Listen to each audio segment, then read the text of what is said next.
sekarang saya ke Mas Ciko. Mas Umam mengatakan di sini, sebenarnya Indonesia Timur itu memang kandangnya PDIP. Kalau dibilang suara perolehan kecil ini kenapa? Apakah jangan-jangan salah strategi?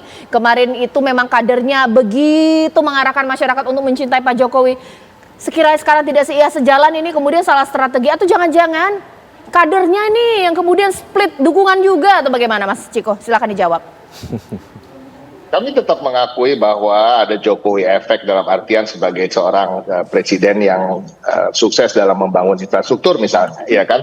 Itu kami akui. Tetapi yang lebih kuat lagi adalah Jokowi efek bukan hanya soal citra diri, tetapi juga cawe-cawe. Nah ini menarik, ya kan? Nah tapi yang kedua tadi disampaikan bahwa ada ketidakloyalan dari kader partai PDI Perjuangan, dan ini sangat kami ragukan bahwa kita mengetahui bahwa kader-kader PDI Perjuangan adalah kader-kader yang tegak lurus dan selama ini belum pernah fail dalam hal tegak lurus, dan soal split ticket voting inilah termasuk anomali di mana kita bisa bandingkan dari pilpres sebelumnya bahwa inilah yang pertama kali capres dan cawapres dari let's say capresnya dari partai tertentu suaranya jauh di bawah dari partai yang pengusungnya. Kita bisa bandingkan dengan Pak SBY dalam 2 kali pilpres sebagai kader Partai Demokrat, suaranya jauh di atas partainya juga capres-capres lain di pemilu sebelum Pak SBY menjadi presiden.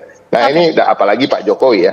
Nah itu ya yang hal yang disebut anomali. Tapi saya ingin mengomentari sedikit apa yang disampaikan oleh Billy. Itu tadi bisa dimasukkan dalam hal yang sifatnya nanti ketika pembuktian di MK ada kecurangan-kecurangan yang sifatnya terstruktur, sistematis dan masif. Jadi memang ada penggunaan uang-uang negara untuk seakan memberikan citra bahwa pemberian itu berasal dari paslon tertentu. Nah itu yang dikatakan tadi soal 1.200 motor untuk TNI, Polri dan Babinsa.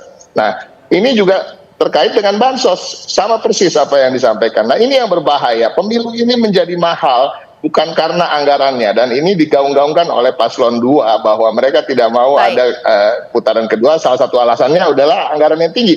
Itu salah, anggaran yang tinggi itu terjadi karena ada money politics menggunakan uang negara. Nah ini yang berbahaya. Oke, Kakak Billy boleh dikonfirmasi sekaligus saya tanya juga bahwa ternyata kalau memang ada Jokowi effect, ya memang ini menang di Indonesia Timur itu bukan karena kampanye hebat dari Prabowo Gibran, tapi karena memang programnya Jokowi yang luar biasa di Indonesia Timur. Bagaimana Kakak Billy?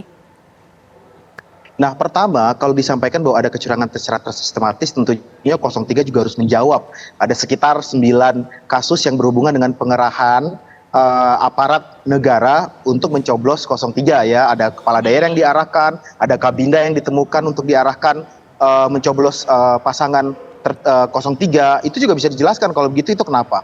Nah menjawab pertanyaan 1.270 unit motor itu dibagikan pada saat beliau sebagai Menteri Pertahanan dan dibagikan kepada anggota TNI Polri, tidak dalam suasana kampanye dan tidak juga dalam konteks beliau mengkampanyekan diri sebagai capres. Kalau kita menghitung jumlah menteri dan kepala badan negara yang dipimpin, itu berasal kebanyakan itu dari partai PDIP malah gitu kan. Ada Mensos, ada beberapa kementerian yang lain gitu, dan mereka juga menjalankan program mereka sebagai menteri, tapi kemudian kenapa tidak dituduhkan gitu bahwa mereka mengarahkannya untuk kepentingan pencapresan. Nah kemudian menjawab tentang konteks kenapa Pak Prabowo terpilih, apakah itu karena Jokowi effect dan bukan karena kampanye kreatif, juga tidak tepat ya, karena coba kita lihat lagu kampanye dari TPN, TKN, dan kubu Amin, satu-satunya yang mengumandangkan musik ciptaan anak Indonesia Timur itu Pak Prabowo. Oke gas, hip hop anak-anak Indonesia Timur yang lagi benar-benar hype di seluruh Indonesia Timur, nggak pernah ternotis selama ini, tertutup oleh musik-musik Indonesia Barat seperti Peter Pan dan yang lain-lain. Begitu up dan Pak Prabowo dan timnya memilih musik Indonesia Timur up sebagai lagu tema kami, itu anak Indonesia Timur itu bangga luar biasa ya. Oke gas, torang, torang itu aja udah kata Indonesia Timur banget, kata torang yang dipakai di lagu itu. Kemudian Mas Gibran ketika turun dan mengkampanyekan, turun dalam suasana kampanye di depan ribuan orang saat itu, mayoritas itu memang pemilih muda yang hadir dengan harapan bahwa narasi pembangunan mereka yang kalau kita lihat ada 8 program prioritas yang diusung TKN Prabowo Gibran ya, diusung capres cawapres Prabowo Gibran, itu 8 program cepat itu 6-nya menyasar masalah utama yang dihadapi oleh Indonesia Timur. 6. Misalnya kayak paket, masalah Baik. pendidikan, kualitas guru, kualitas sekolah, makan siang gratis, itu semua masalah yang memang saat ini sudah membaik di Indonesia Timur, tapi masyarakat Indonesia Oke. Timur ingin lebih up. Jadi sangat kontekstual juga program yang Oke. diusung. Kakak Billy, tahan dulu. Mungkin saya ke Mas Nara. Selain, udahlah, nantilah urusan kecurangan itu ada ranahnya. Tapi mungkin tunjukkan bukti konkret apa yang sih yang sudah dilakukan oleh Anies dan juga Muhaimin di Indonesia Timur yang nyata, tidak hanya janji. Kalau tadi 02, kita pakai lagunya nih. Oke, gas, bagaimana? Ini lagu kok mempengaruhi pemiluan, rendah banget menilai demokrasi itu. Jadi saya katakan, ini paradok Mas Billy itu. Mengatakan nggak ada Jokowi efek, tapi dia cerita soal pembangunan infrastruktur di Papua, lalu mengatakan pemberian motor itu dulu sebelum bukan sebagai capres tapi bagaimana. Kan pemilu itu kan bukan saat coblosan kan, sebelum, saat coblosan, setelah coblosan.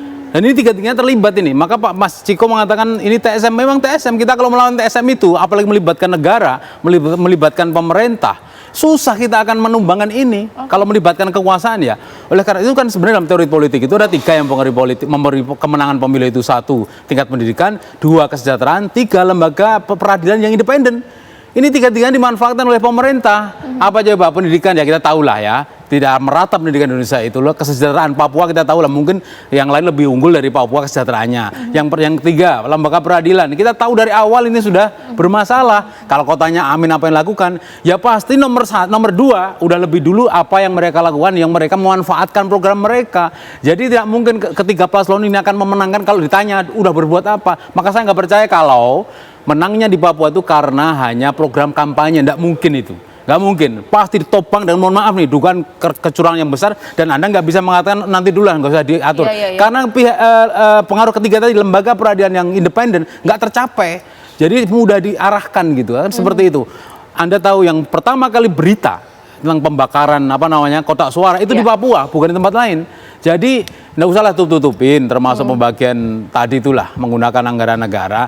Ya itu kapan dia melakukan, dia cuti atau tidak, apakah itu diniati dengan elektoral atau tidak, kita nggak tahu. Yang penting saya katakan, Amin secara moral sudah menang. Soal elektoral nanti kita urus sampai ke MK. Itu yang mau saya katakan.